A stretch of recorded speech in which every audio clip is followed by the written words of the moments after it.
Luc, c'est à vous maintenant de nous parler d'un sujet tout aussi intéressant, la résidence et la citoyenneté. Tout à fait. On comprend très bien qu'on a une maison, on appelle ça une résidence. Oui.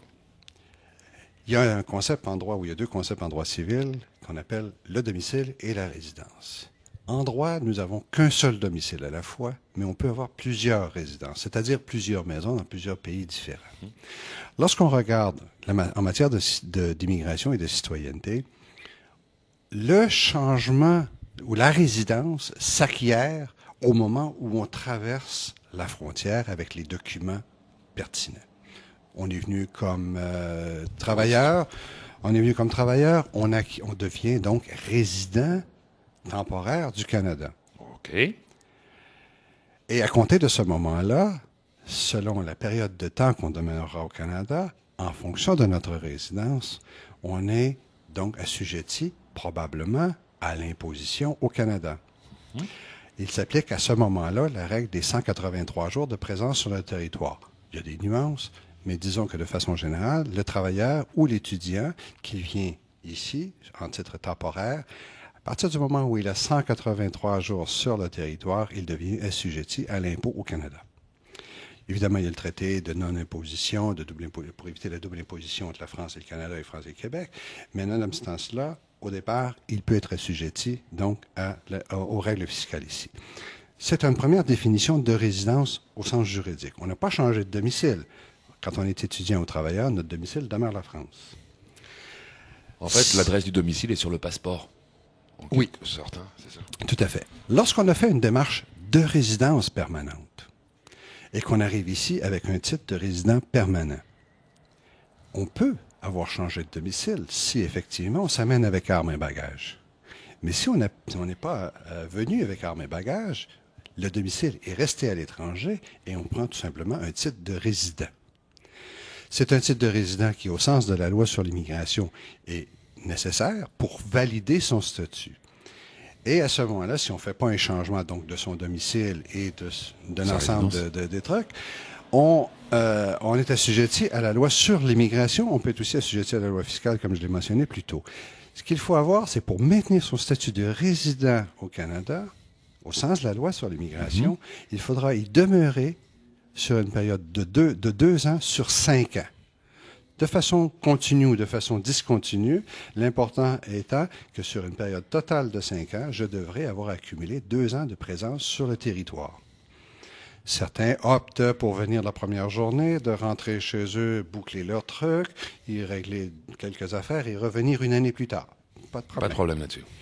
Il y en a qui choisissent de venir pour un mois ou deux, de voir l'été et les belles couleurs, et de rentrer parce qu'il fait trop froid après. Et parfois, certains oublient de revenir.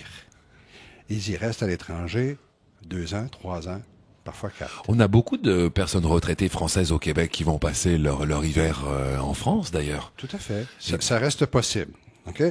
Qui respectent cette fameuse loi des 180 et quelques jours. Exact. C'est selon la question de fiscalité. Mais ça, la fiscalité, c'est un aspect. L'autre aspect, c'est la résidence au sens de la loi sur l'immigration. Donc, il faut être sur le territoire canadien au minimum 2 ans sur 5 pour maintenir ce privilège. Si on fait défaut de respecter ce privilège, il faut recommencer le processus de résidence au grand complet.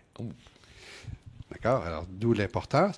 Maintenant, petite nuance pour ceux qui seraient dans cette situation, lorsqu'on est à l'emploi d'un employeur canadien et qu'on est délocalisé à l'étranger, à ce moment-là, le temps à l'étranger compte pour du temps de présence sur le territoire canadien. Ça fait partie des fictions juridiques. Donc, on doit payer ses impôts au Canada, même si on va vivre à l'étranger. Ça peut être ça, mais aussi on accumule, au sens de la loi de l'immigration, on accumule le temps, au sens de la résidence, cette période de 2 ans sur 5. Existe un autre concept de résidence en matière de citoyenneté. Là, ce n'est plus 2 ans sur 5, mais c'est 3 ans sur une période de 4 ans. Alors, on est en 2008. Si je dois faire une demande de citoyenneté aujourd'hui, je regarde jusqu'à 2004.